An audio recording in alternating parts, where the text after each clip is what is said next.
जब फातिमा शेख और सावित्रीबाई फुले ने अपना काम शुरू किया, जिस चीज के लिए जानी जाती है, तब तक ये था कि सवर्ण ही पढ़ेंगे, पुरुष ही पढ़ेंगे। और इसके जड़ में अगर जाएंगे, एक चीज और ध्यान दिलाना चाहता हूँ, लोगों को ध्यान नहीं रहता है। जिस साल जो महात्मा ज्योतिबा फुले की मृत्यु हुई, उसी साल डॉक्टर अंबेडकर का जन्म हुआ। ये इस चीज को ध्यान दीजिएगा।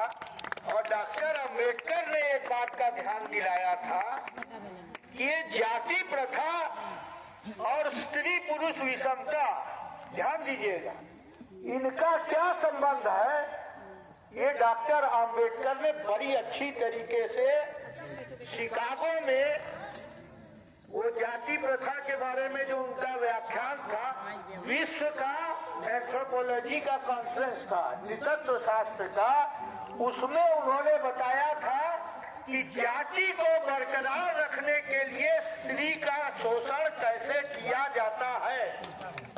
जाति को माने जातियां बनी रहे, जो माने जाति का यही महत्व है ना, ये बंद गली की तरह से है, जन्म से लेकर के, शादी से लेकर के, और ये बनारस में तो मौत के बाद भी जातिगत विषमता है। जानते हैं ना आप लोग, वो बना हुआ है चरण पादुका। अगर आप जाएंगे जो है मणिकर्णिका में, और हरिश्चंद्र में भी देखा देखी बना दिया है, और कि मरने के बाद भी कुछ ही परिवारों का लाश ऊपर जलेगा, बाकी का नीचे जलेगा। तो जन्म से लेकर के शादी कहाँ होगी, सारी चीजें तय हो जा रही है जाति प्रथा, ठीक है। और वो जाति बरकरार कैसे रहेगी, वो बरकरार रहेगी कि विधवा विवाह पर रोक, विधवा विवाह पर रोक, ध्यान दीजिएगा। जाति टूटने की संभावना रहेगी ना, लगभग ये मान लिया जाता है कि सामाजिक विषमता के कारण ही आज औरतों की संख्या कम है, ठीक है। लेकिन मान लीजिए बराबर है, तो वैसे में जाति के टूटने की संभावना रहेगी। और केवल विधवा विवाह की रोक नहीं, सती प्रथा, सती प्रथा के पीछे भी ये बात थी, और अंबेडकर ने ठीक ढंग से समझाया है कि जातियां बनी रहे, लेकिन वो महिला अकेले न रहे, नहीं तो जाति छोड़ करके शादी की संभावना रहेगी ना। देखिए, मैं बड़ा खुल के बोलता हूँ, और इसी चीज को समझाया बाबा साहब कि जाति टूट जाएगी अगर वो विधवा विवाह करेगी। और मान लीजिए जाति छोड़ करके करती है, तो जाति टूटेगी, सती में खत्म हो जाए वो। पति यही न होता है कि पति के साथ जल करके मर जाए, ठीक है। अगर नहीं मरी तो फिर जाति तोड़ सकती है। इन चीजों पे ये दोनों का जो संबंध है, इस पर हमें गौर करना चाहिए। कुछ लोगों ने, शायद राजेंद्र भाई ने जिक्र किया हिंदू बनाम हिंदू का। हिंदू बनाम हिंदू का जो डॉक्टर लोहिया ने रखा अपना विचार, तो 4 मामलों में रखा। संपत्ति के मामले में, स्त्री पुरुष के मामले में, जाति के मामले में, और सहिष्णुता के मामले में कट्टरपंथी हिंदू और उदारवादी हिंदू के बीच हजारों साल से संघर्ष चलता आया है। ये राम मनोहर लोहिया इस चीज को बताते हैं। ये 4 चीजें समझिए कि संपत्ति का क्या संबंध रहेगा, किसके पास क्या संपत्ति रहेगी। एक चीज जाति प्रथा, जिसके कारण हमारे समाज में हजारों साल से जो विषमता है, उस जाति प्रथा की जकड़न ढीली हुई कि नहीं ढीली हुई।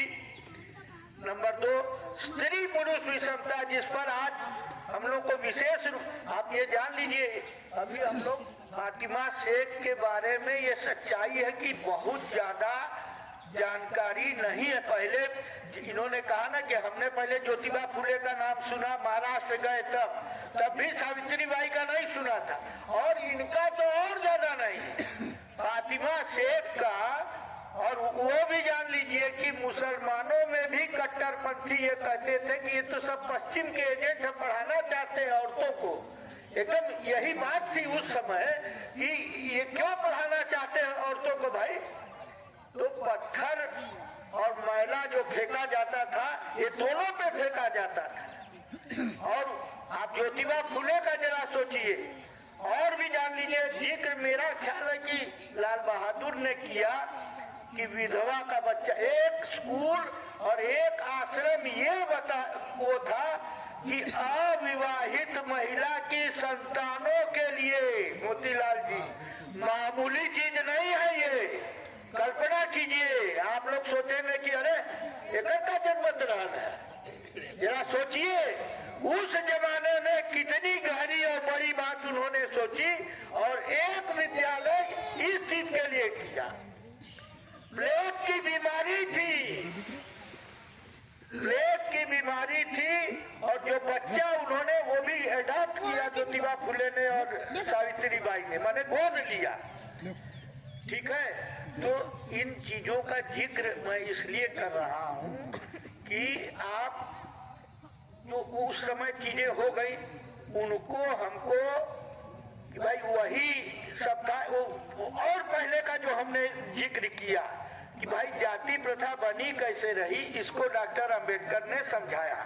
ठीक, अब आप आइए इन लोगों पर जो इनका शिक्षा वाला है। मैं एकदम ठोस आपको तथ्य के आधार पे बता रहा हूँ।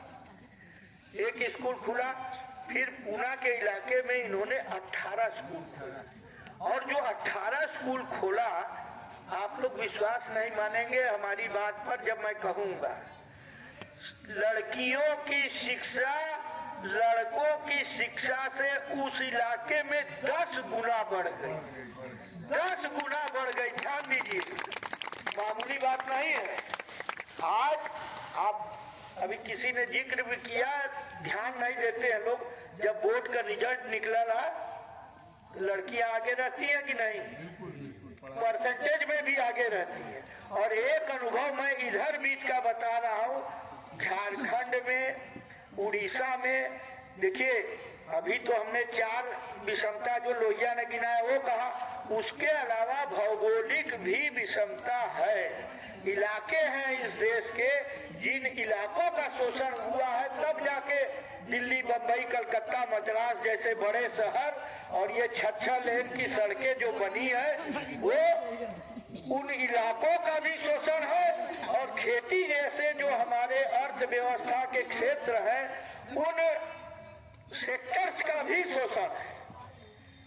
तो इसको जरा ठीक ढंग से हमें समझना होगा कि एक नई बात आ गई जो मैं आपको कहना चाहता था कि जो अभी हमने, आप लोग भी घूमते हैं तो आपने भी देखा होगा।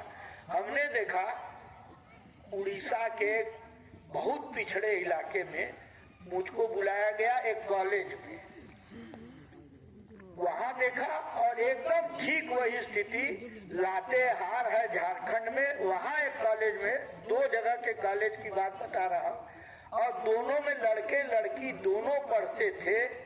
और आप लोग विश्वास नहीं मानेंगे, 70-80% लड़कियां थी। नहीं सोचना, उसमें और भी फैक्टर जरूर रहा होगा। आपको इसको सोचिए कि ये जो भौगोलिक पिछड़ापन है, उपनिवेश बना के रखा है, वो लड़के चले गए, सूरत कोई गया है तो कोई फरीदाबाद गया है। और यहाँ भी चिड़ई गांव में भी लोगों ने देखा होगा, जब कोविड के समय लौट के आए, हमारा एक साथी विक्रमा मौर्य जो है वो पंचायत माने अपने ग्राम सभा का वो है प्रधान है, हमारा उत्तर प्रदेश का अध्यक्ष है।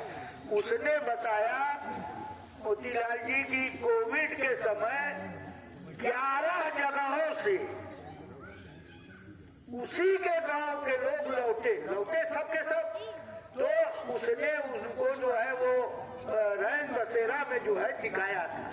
ठीक है, डीएम ने आके कह दिया कि स्कूल में नहीं रहेंगे और उन सारे लोगों के लिए महात्मा गांधी ये जो मनरेगा है उस मनरेगा ने बचा के रखा, उनको काम मिला। आज वो मनरेगा समाप्त कर दिया गया। ध्यान दीजिएगा, ये आज हम लोग निर्गुण बहस चलाने नहीं आए, आप लोगों के बीच ये बताने आए हैं कि वो पूरी के पूरी चीज को खत्म करने के लिए केवल गांधी का नाम बदल दिया, उसका कोई महत्व नहीं है।